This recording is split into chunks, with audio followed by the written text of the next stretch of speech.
Hi friends, welcome back to Lakshmi Akshaya channel.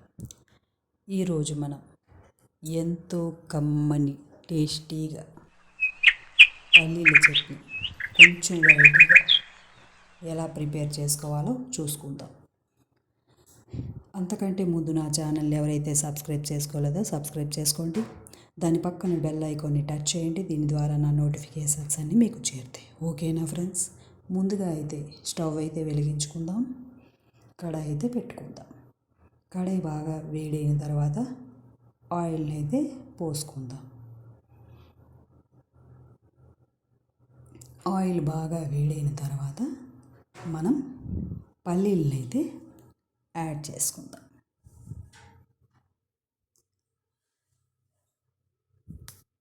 పల్లీలు బాగా వేగించుకోవాలండి.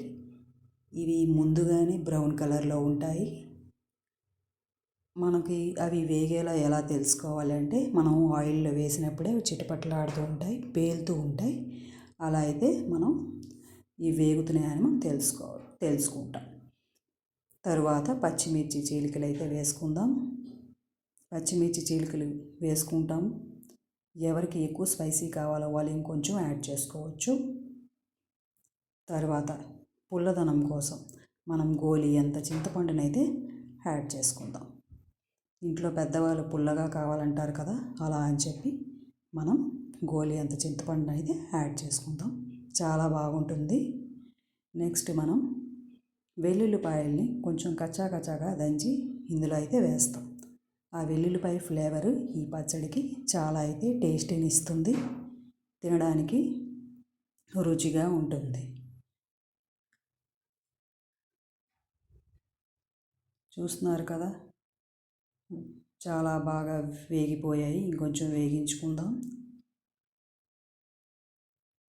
Next మనం ఇందులో వెరైటీ కోసం అని చెప్పాను కదా, వెరైటీగా మనం కొత్తిమీరనైతే యాడ్ చేసుకుందాం.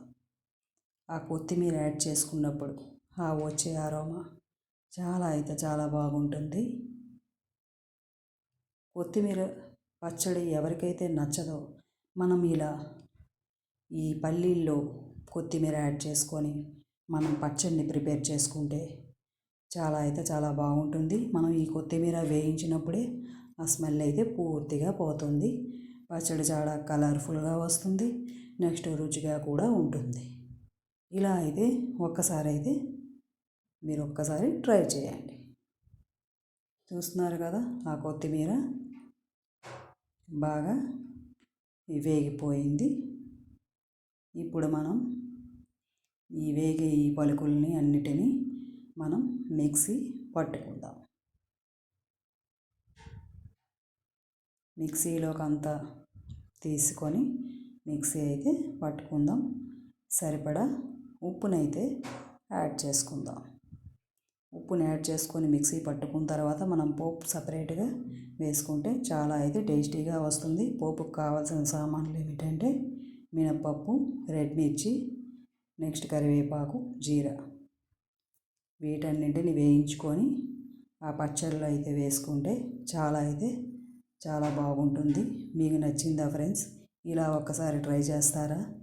ఎంతో రుచికరమైన పచ్చడి అయితే రెడీ. రైస్లోకి పక్కన పెట్టుకొని తింటే హ్యాపీగా తినేస్తారు. ఊరగాయ పెట్టుకున్న వాళ్ళు కూడా అవాయిడ్ చేసుకొని ఉత్తి చారన్నంతోనే ఈ పచ్చడిని సబ్స్క్రైబ్ చేసుకోవడం మాత్రం మర్చిపోవద్దు. ఓకేనా ఫ్రెండ్స్? ఇంకో కొత్త రెసిపీతో మీ ముందు ఉంటాను. నేను మీ లక్ష్మీ అక్షయ ఛానల్. Thank you. బాయ్.